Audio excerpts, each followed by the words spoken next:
Hello everyone, today I will show you how to set up your Netgear router, R7850. And before I begin, I want to remind you that if you found this video helpful, please buy me a drink.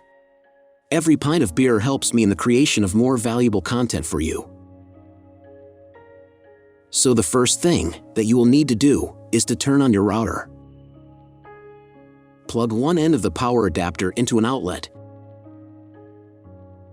and the other into the router.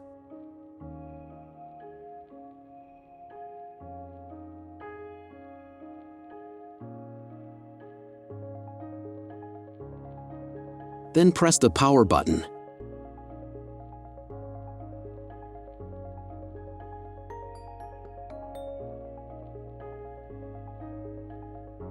When the router is turned on, the power indicator will be lit. It may take a few minutes for it to completely turn on. Next, plug the cable from your internet service provider or from your modem into a special port.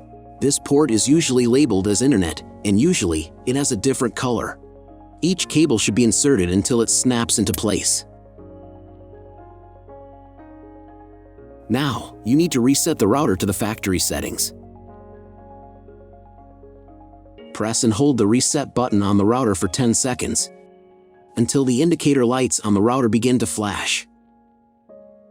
Sometimes, the button is located inside the router casing to avoid accidental pressing. In this case, use a thin object to press on it.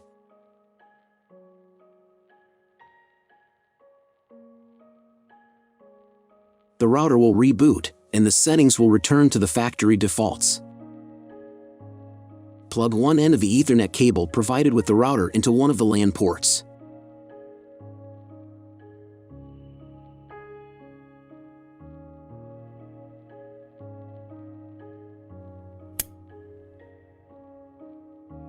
And plug the other end of the cable into your computer's Ethernet port. Wait a few minutes for connection.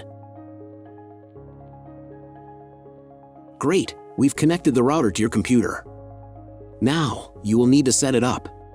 But first, let me show you another way to connect the router if you do not have an Ethernet cable or your computer does not have an Ethernet port. Connect the router to the power adapter and cable from your internet provider.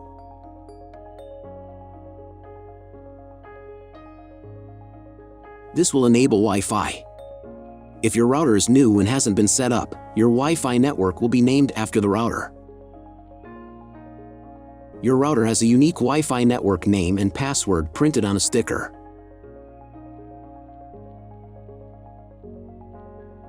Connect to it. Great, you've connected to the router. Now let's start setting it up.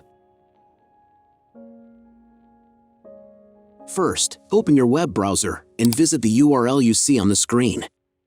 Use the address bar, not the search bar.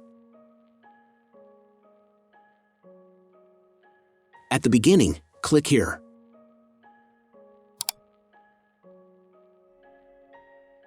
Then read Netgear terms and conditions and click I agree button. Now you must select No. I want to configure the internet connection myself. And click Next button. And then click OK.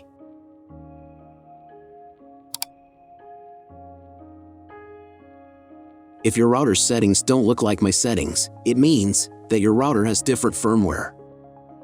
I have created a video for every type of firmware.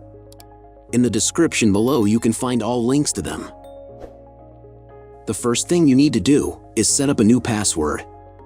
The admin password is used to log into your router's web interface. Pay attention to the password requirements.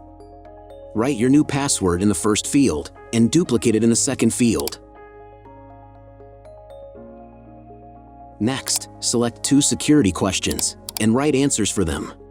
You need them in case you need to reset the admin password. Click Next. On the next page, you will find the information you need to connect to a Wi-Fi network. If you want, you can print them out. Click Next button. If the router hasn't had an update in a while, the next page may be a firmware update. I recommend updating firmware if newer version available. It will take about 3 minutes for firmware update. Please, do not turn off the power or press reset button. If the new firmware is not available, just click OK. After updating the firmware, you may be redirected to the Netgear website, where you can register your router. If you want to, you can do it. I won't do that, so I'll just close this window. Log into the router's web interface again if you were logged out of it. Enter the standard username, admin, and password that you created a few minutes ago. Press Sign In button. In the top right corner, you can change the language of the router's website interface. To access the internet, go to Advanced. Setup Wizard.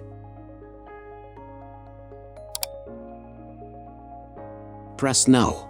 I want to configure the router myself. Then press Next button. On the next page, select the settings for the internet. In most cases, there are two options: connection with and without a login. Almost always, your internet connection will not require a login. You can find this information in your internet service provider contract. If your internet connection does not require a login, or if you are not sure whether a login is required or not, select No. Leave account name and domain name unchanged.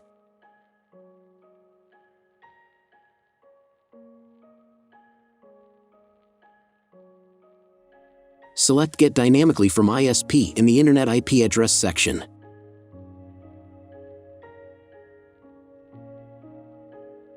In Domain Name Server section, choose Get Automatically from ISP also. You will need to clone the MAC address of the primary computer if your ISP only allows internet access to a specific MAC address.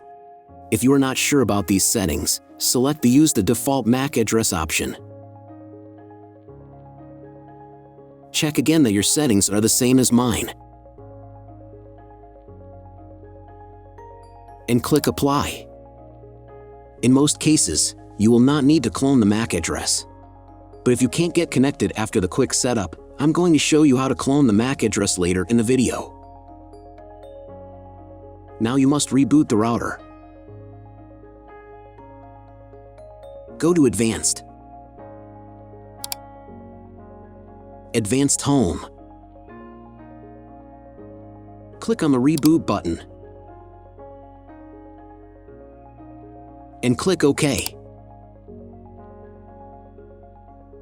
After rebooting, wait a few minutes.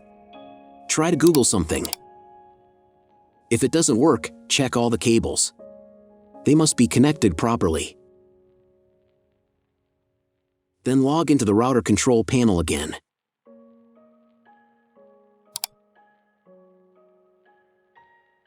Go to Basic. Internet. And choose Use Computer MAC Address.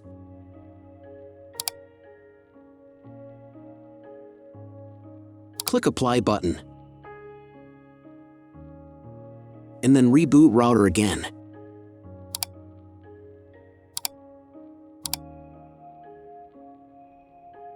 After a few minutes, please check your internet connection. That's all. I want to remind you that if you found this video helpful, please buy me a coffee. Every pint of coffee helps me in the creation of more valuable content for you.